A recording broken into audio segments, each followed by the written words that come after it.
வணக்கம். இன்றைய முக்கிய செய்திகள்.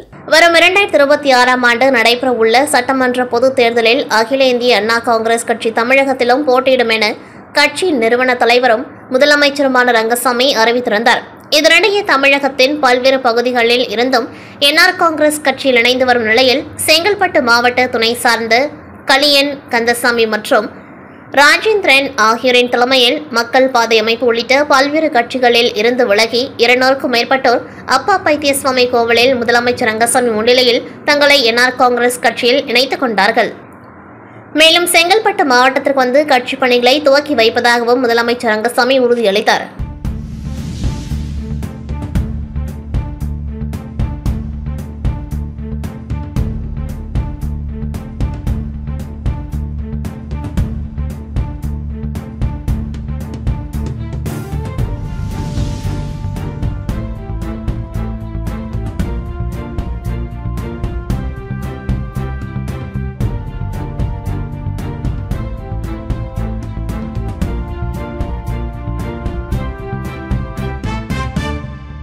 ஜப்பான் நாட்டை சார்ந்த பிரதிநிதிகள் மற்றும் நடிகைகள் சுமார் 50க்கும் மேற்பட்டோர் ஆன்மீக பயணமாக புதுச்சேரி மற்றும் அதனை சுற்றியுள்ள தமிழக பகுதியில் உள்ள ஆலயங்களில் சுவாமி தரிசனம் செய்தனர். தொடர்ந்து உலக நன்மை வேண்டியும் அமைதி காக்கவும் புதுச்சேரி அடுத்த மொரட்டாண்டி பகுதியில் அமைந்துள்ள உலகிலேயே மிக உயரமான மகா பிரத்யங்கரா காளி ஆலயத்தில் நள்ளிரவில் மிளகாய் வத்தல் யாகம் நடத்தினார்கள். ஆலய பீடாதிபதி நடாத்தூர் ஜனார்த்தனன் சுவாமிகள் தலைமையில் நடைபெற்ற பூஜையில் 108 கிலோ மிளகாய் வத்தல் உட்பட 108 யாக பொருட்களை கொண்டு பூஜைகள் நடைபெற்றது. இதில் இந்திய முறைப்படி வேத மந்திரங்கள் ஓதியவாறு ஜப்பான் நாட்டினர் பூஜையில் கலந்து கொண்டு காளி வழிபட்டனர்.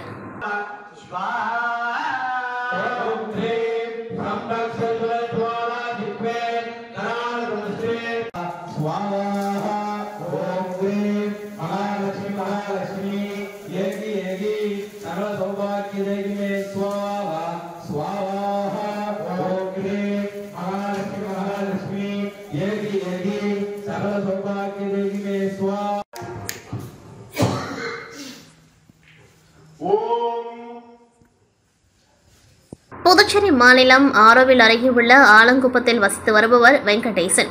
வயது 35. ஆசாரி வேலை செய்யும் இவர் நேற்று ஊரில் இறுதி சடங்கு நடைபெற்றதால் அவ்வழியாக சென்ற வெங்கடேசனை வழிமடக்கி ஆலங்குப்பம் புதுநகரை சேர்ந்த பூபாலன் மற்றும் அவரது நண்பர்களான மனோ, துரைசாமி, ராஜதுரை, மோகன் ஆகியோர் குடிபோதையில் தகாத வார்த்தைகளால் பேசி திட்டியுள்ளனர்.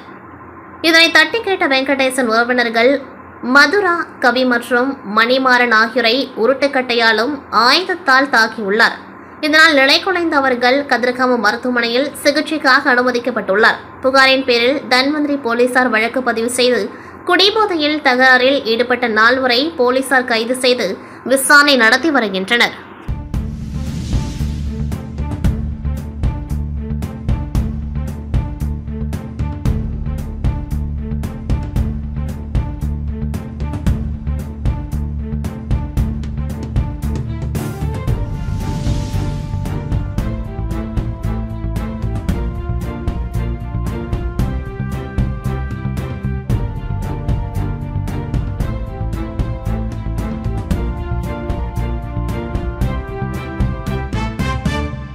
தமிழ் மொழியின் வளர்ச்சிக்கான திட்டங்களை வகுக்கவும் உலகெங்கும் வாழும் தமிழ் அறிஞர்களை ஒன்றிணைக்கும் வகையிலும் 2 ஆண்டுகளுக்கு ஒருமுறை உலக தமிழ் மாநாடு நடத்த வேண்டும் என்று 1964ஆம் ஆண்டு டெல்லியில் தொடங்கப்பட்ட உலக தமிழ் ஆராய்ச்சி மன்றத்தில் முடிவு செய்யப்பட்டது. அந்த வகையில் முதல் மாநாடு 1966ஆம் ஆண்டு மலேசியா கோலாலம்பூரில் நடத்தப்பட்டது.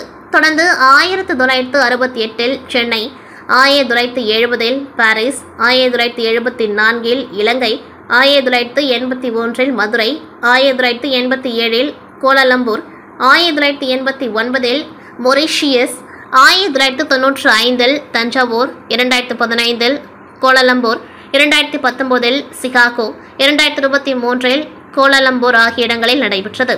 இதுவரை 17 முறை உலக தமிழ் மாநாடு இதுவரை 11 முறை உலக தமிழ் மாநாடு நடைபெற்றது. இதில் அதிகபட்சமாக கோலாலம்பூரில் 4 முறை உலக தமிழ் மாநாடு நடத்தப்பட்டுள்ளது. இதற்கிடையே புதுச்சேரியில் உலக தமிழ் மாநாடு நடத்தப்படும் என கடந்த 2023ஆம் ஆண்டு தாக்கல் செய்த பட்ஜெட்டில் முதல்வர் ரங்கசாமி அறிவித்திருந்தார். இதற்கான நடவடிக்கைகளையும் புதுச்சேரி அரசு தொடர்ந்து மேற்கொண்டு வந்தது. இதன் காரணமாக புதுச்சேரியில் 12வது உலக தமிழ் மாநாட்டை வருகின்ற ஜூலை மாதம் இறுதியில் 3 நாட்கள் நடத்த தமிழ் ஆராய்ச்சி மன்றம் அனுமதி வழங்கியுள்ளது. இந்த மாநாடு குழு தலைவராக ஸ்ரீகாந்த் நியமிக்கப்பட்டுள்ளார். இந்நிலையில் ஜூலை மாத இறுதி வாரத்தில் புதுச்சேரியில் 12வது உலக தமிழ் மாநாடு நடத்துவது தொடர்பாக உலக தமிழ் ஆராய்ச்சி மாநாட்டின் இந்தியாவின் கிளை நிர்வாகிகள் புதுச்சேரி சட்டசபையில் முதலமைச்சர் ரங்கசாமியை உலக தமிழ் ஆராய்ச்சி மாநாட்டின் இந்தியாவின் கிளை நிர்வாகிகள் சந்தித்து ஆலோசனை செய்தனர். இதில் சபாநாயகர் செல்வம், துணைநிலை ஆளுநரின் செயலர் மணிகண்டன், கலை பண்பாட்டுத்துறை செயலர் நெடுஞ்செழியன், இந்தியாவின் கிளை செயலாளர் நந்தன் மாசிலாமணி, புதுச்சேரி மாநாட்டுக்குழு தலைவராக ஸ்ரீகாந்த், புதுச்சேரி பல்கலைக்கழக தமிழ்துறை பேராசிரியர்கள் கருணாநிதி, ரவிக்குமார், கோவை பல்கலைக்கழக பேராசிரியர் முத்தமிழ் செல்வன் ஆகியோர் கலந்து கொண்டார்கள். இக்கூட்டத்தில் புதுச்சேரியில் ஜூலை மாத இறுதி வாரத்தில் 12வது உலக தமிழ் மாநாட்டை 3 நாட்கள் நடத்துவது தொடர்பாக ஆலோசிக்கப்பட்டது. இந்த தமிழ் மாநாட்டில் குடியரசுத் தலைவர், பிரதமர் மற்றும் Singapore, Malaysia, France, Fiji, Mauritius உள்ளிட்ட பல்வேறு நாடுகளில் இருந்து ஆட்சி பொறுப்பில் உள்ள தமிழ் தலைவர்கள் மற்றும் தமிழ் அறிஞர்கள் என 5000 பேர் கலந்து கொள்ள உள்ளனர். இதற்கான ஏற்பாடுகளை முழுவீச்சில் மேற்கொள்வது என்றும் இதற்கு முன்பாக பிரம்மாண்டமாக துவங்க விழா நடத்துவது தொடர்பாக கூட்டத்தில் ஆலோசிக்கப்பட்டது. பெண்களின் சபரிமலை என்று அழைக்கப்படும் கன்னியாகுமரி மாவட்டம் அருள்மிகு மண்டைக்காடு பகவதியம்மன் கோவிலில் ஒவ்வொரு ஆண்டும் மாசி கொடை விழா 10 நாட்கள் வெகு விமர்சையாக கொண்டாடப்படுவது வழக்கம். அந்த வகையில் இந்த ஆண்டிற்கான மாசி கொடை விழா இன்று கொடியேற்றத்துடன் தொடங்கியது. இன்று அதிகாலை 5 மணிக்கு கணபதி ஹோமத்துடன் தொடங்கிய கொடை விழாவில் முதல் நாளான இன்று உஷ பூஜையை தொடர்ந்து கோவில் தந்திரிகள் திருக்கொடியேற்றம் செய்து வைத்தனர். இதில் கொடியேற்றம் நிகழ்ச்சியில் குமரி மாவட்டம் மட்டுமல்ல, நெல்லை, தூத்துக்குடி, மதுரை மற்றும் கேரளாவில் இருந்தும் ஏராளமான பக்தர்கள் வருகை தந்து சுவாமி தரிசனம் செய்தனர். 10 நாட்கள் கொடை விழாவில் ஒவ்வொரு நாளும் காலை மாலை இருவேளையும் அம்மன் வெள்ளி பல்லாக்கில் உலம் வருதல், வரும் 7ஆம் தேதி வலியப்படுகை பூஜையும், 10ஆம் தேதி பெரிய சக்கர தீவெட்டி பவனியும், 11ஆம் தேதி 10வது திருவிழாவான நள்ளிரவு ஒடுக்கு பூஜையுடன் 10 நாட்கள் மாசி கொடை விழா நிறைவு பெறும். இன்று முதல் 10 நாட்களும் நாகர்கோவில், திருவனந்தபுரத்திலிருந்து மண்டைக்காட்டிற்கு 2 மாநில அரசுகளும் சிறப்பு பேருந்துகளை இயக்கி வருகின்றது.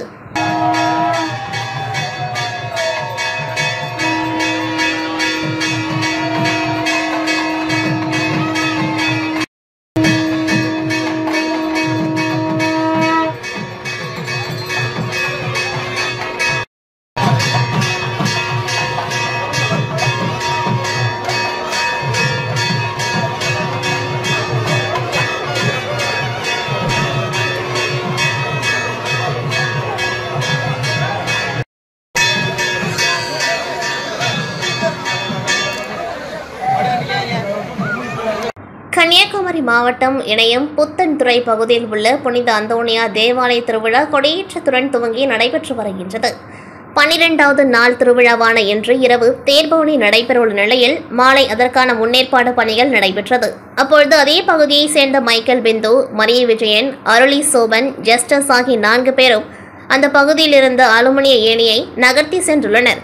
உயரமுள்ள ஏணி மேலே சென்று கொண்டிருந்த உயரழுத்த மின் கம்பியில் உரசியதால் 4 பேர் மீதும் மின்சாரம் பாய்ந்து சம்பவ இடத்திலேயே உடல் கருகி உயிரிழந்தனர். உயிரிழந்தவர்கள் உடல்கள் பிரேத பரிசோதனைக்காக ஆசாரிப்பள்ளம் மருத்துவக் கல்லூரி மருத்துவமனைக்கு அனுப்பி வைக்கப்பட்ட நிலையில் விபத்து குறித்து புதுக்கடை போலீசாரும் விசாரணை மேற்கொண்ட நிலையில் சம்பவ இடத்தில் மாவட்ட காவல் கண்காணிப்பாளர் ஸ்டாலின் விசாரணை மேற்கொண்டு வருகின்றார். இந்த நிலையில் 4 பேரும் மின்சாரம் தாக்கி உயிரிழக்கும் பரபரப்பு வீடியோ காட்சிகள் வெளியாகியுள்ளது.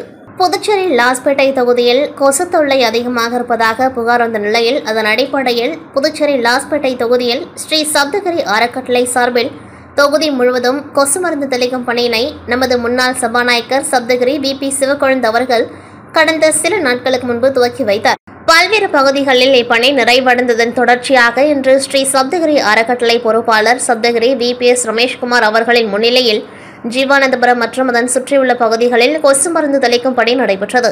தொடர்ந்து அறக்கட்டளையினர் வீதி வீதியாக சென்று கொசு மருந்துகளை தெளித்தனர். இச்சேவையை ஸ்ரீ சப்தகிரி அறக்கட்டளை நிர்வாகிகள் சிறப்பாக செய்திருந்தனர்.